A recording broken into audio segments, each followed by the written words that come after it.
Good morning, good morning, good morning. This is Woodman here. This is the Grand Rising morning message for Thursday, May 9th, 2024.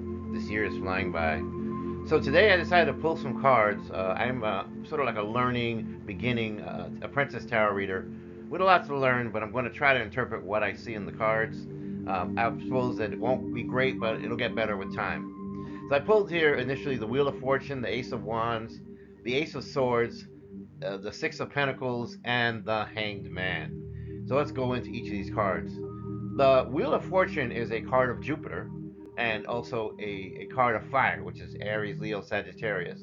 It suggests that there are significant changes and transitions occurring in your life at the moment. This card could represent cycles of life, the ups, the downs, the unpredictable nature of fate. It could indicate that you're currently experiencing a turning point or a shift in circumstances, right? This is where things get, a little different. Time for change, which change is always good. It's a reminder that life is always in motion and that sometimes we need to go with the flow rather than resist change. We don't want stagnation, right? So the appearance of this card can also signify that luck is on your side, but it's also important to remain grounded and be adaptable as you navigate through these changes. You know, it's like you don't want to end up on the bottom of the wheel. You want to be on the top of the wheel, right? The second card we've got here is the Ace of Wands. This is a card of spring and fire, which is again Aries, Leo, Sagittarius. So we got two fire cards back to back here, right? It can represent new beginnings, creative inspiration, potential opportunities. This card would suggest, I guess, that you're feeling like a surge, right? A surge of energy and enthusiasm, and that you're now ready to embark on a new journey or pursue your passions with vigor. It's almost like magic coming alive. It's a symbol of initiative and taking action, which is encouraging you to seize the moment and channel your creative impulses into something meaningful. This could be a time of innovation, a time of personal growth where you might feel motivated to explore new avenues, expand your horizons, try new things, see what works, right? Be creative. You got next card, is the Ace of Swords. This is a card of autumn and air energy, Aquarius, Gemini, Libra. This is a card of clarity, intellect, and truth. And it would suggest something like a breakthrough or a moment of mental clarity where you're going to gain some insight into a situation or see things from a new perspective, right? Swords are all about communication, right? So this, and that can come in many forms. This card encourages you to use your intellect and your reasoning abilities to kind of cut through the confusion and the illusion, allowing you to make decisions with confidence and also with conviction. Could also indicate that you are gaining a deeper understanding of yourself and your goals, empowering you to speak your truth and assert yourself in challenging situations. That's the thing about air signs, is that air signs are always very rational, methodical. They analyze things, perhaps sometimes overanalyze things. Six of Pentacles is our next card here. It's a card of winter and earth, and that would be Taurus, Virgo, Capricorn. This is a card of generosity, charity, and balance. It's going to suggest that you might be in a position of giving or receiving help, support, or resources, right? This card reminds you of the importance of sharing your blessings with others and practicing kindness and compassion. It can also indicate you're experiencing a sense of abundance and prosperity, both materially and emotionally. And so you would be willing to share your wealth with those in need. This card also encourages you to find a balance between giving and receiving, ensuring that any relationships you have at this time are based on mutual respect and reciprocity, right? In other words, it's a two-way street. We don't like to be conditional about things, but sometimes you have to protect yourself, to protect your needs, your wants. You shouldn't be sacrificing to others because this will make you very depressed over time because you might not feel like they're giving back. The last card we have here is the Hangman. It's a card of Neptune and water, Pisces, Cancer, Scorpio. And this is a card of surrender, letting go, and having a new perspective, right? Let go, let God, they say. It might suggest that you might at this time feel stuck or in limbo. And this is a point where you surrender and release control, that you will find a way forward. Because you're surrendering in the present moment, you're trusting in God, you're trusting in the universe, you're trusting in the divine timing of the universe that things will happen when they're meant to happen. So this could indicate that you're going through a period of transformation or perhaps even sacrifice where you might need to let go of old patterns or beliefs that no longer serve you, right? And therefore things that would hold you back. So the appearance of the hangman would encourage you to shift your perspective and start looking at things from a different angle, allowing yourself to see new possibilities and opportunities for growth. Again, a time where you can innovate and you might be able to learn a new approach, try a new door, right? So these five cards suggest that at this time we have a period of transformation where you're embracing new beginnings, you're gaining clarity and insight, you're practicing generosity and balance, and you're surrendering to the flow of the divine and to the flow of your life. And this is a powerful reminder that with these energies, you can navigate through this period with grace and resilience, and this will lead to personal fulfillment and growth if you let it, right? In other words, there's never negative in tarot. The hangman is not a negative card there. It's an opportunity for you to pause, reflect, and get better, right? So then I pulled a clarifier for each card. So now we have the Wheel of Fortune being clarified by the Chariot, the Ace of Wands being clarified by the Hangman, the Ace of Swords being clarified by the Two of Cups, the Six of Pentacles clarified by the Empress, and the Hangman clarified by the Knight of Pentacles.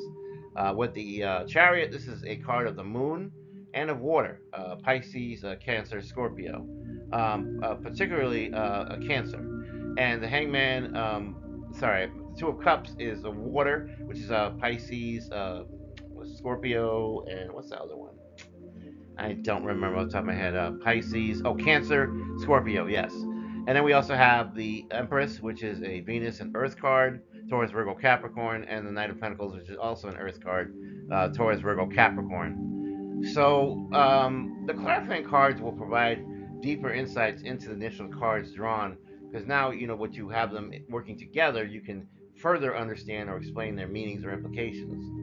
So we have the Wheel of Fortune, which is clarified by the Chariot, and so this suggests that the changes and the transitions being indicated by the wheel are not random, but instead guided by your determination, willpower, and focus. The Chariot represents victory, control, and forward movement. This instead of just letting life take you where it may, you are taking charge of life now, and you're making that forward movement on your terms.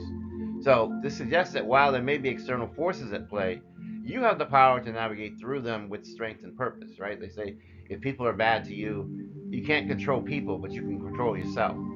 So you can take charge of your destiny and you can steer your life in the direction you desire despite any obstacles or uncertainties. It's your life, your choices, your decisions, your autonomy.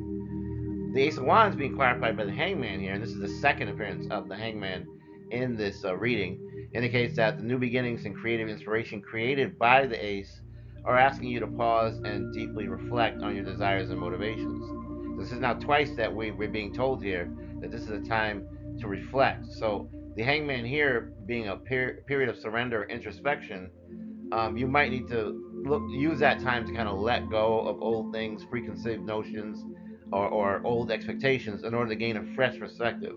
The combination of the two really kind of encourages you to not be afraid of the unknown, but to embrace it, to trust in the wisdom of allowing things to happen in time, divine timing, and that nonetheless, it's not always about sheer willpower. Sometimes you have to take care of you and do the best you can do for you. The Ace of Swords now here being clarified by the Two of Cups suggests that mental clarity and the truth seeking that you're getting from the Ace is connected to your relationships and connections with others, right? The Two of Cups is supposed to be a card of harmony, of partnership, of mutual understanding. And so these two combined here suggest that while you're pursuing the truth and clarity, you may be supported by engaging in open and honest communication with those close to you. Encourages you to seek some kind of common ground, learn to see the perspectives of others, learn how to become a better team player, how to collaborate with others to kind of achieve your goals and seek your aspirations. We can't all go it alone. We need people to help us, but each person might have a different perspective, but we find a way to harmoniously blend those perspectives, right? So next we have the Six of Pentacles, which is being clarified by the Empress. So the Empress is always pregnant, they say, right? So the balance of the Six and the Empress is one that's rooted in nurturing and abundance. The Empress represents fertility, creativity, and nurturing energy. So this combination would suggest that your acts of giving and receiving are not just about material wealth, but also about nurturing and supporting others in a holistic sense, right? This is like a motherly energy. It encourages you to kind of cultivate a sense of abundance in all areas of your life and to share your resources with others in a spirit of love and compassion. In other words, it encourages you to be equitable, it encourages you to be fair, it encourages you to not just take, but give as well, but in a balanced way, right? The hangman, being clarified by the Knight of Pentacles here, suggests that a period of surrender and introspection, which was represented by the hangman, is grounded in practicality and diligence, right? That Earth card signs, Earth signs are always very practical, right? The Knight of Pentacles represents dedication, responsibility, and a slow but steady approach to progress, right? This is one of the slower knights of the deck. The combination suggests that while you may be in a state of suspension and uncertainty, but it's also important at this time to remain steadfast and committed to your goals. It encourages you to trust in the process, trust in divine timing, and to take practical steps towards manifesting your visions, even if progress seems slow or uncertain at times. In other words, there's a lot you see, but there's a lot you don't see, and you don't know that your efforts actually are going to come to fruition, but it's going to take time, right? So these clarifying cards, which clarify the initial cards that were shown, kind of emphasize the importance of taking control of your destiny, surrendering to the divine, to the flow of life, nurturing your relationships with others, embracing abundance, being a person who shares, remaining steadfast in your pursuit and of trying to grow and try to transform. And they invite you to trust the journey and embrace the lessons and opportunities that come your way with both an open mind as well as an open heart. So I hope this reading resonated with you. Perhaps some of it is for you, and perhaps some of it is not for you. If any of this is news to you, then I suggest you don't use it, right? But if it does, use your discernment to pick and choose the parts of this story that resonate with you. And as always, leave behind what does not, because that could be for someone else. That could be someone else's story. So don't forget to like, share, and subscribe. Have a wonderful day. Thursday, May 9th, 2024, with the Grand Rising Morning Message. As always, I wish the very best for you. I love you. Take care. Have a wonderful day. Bye.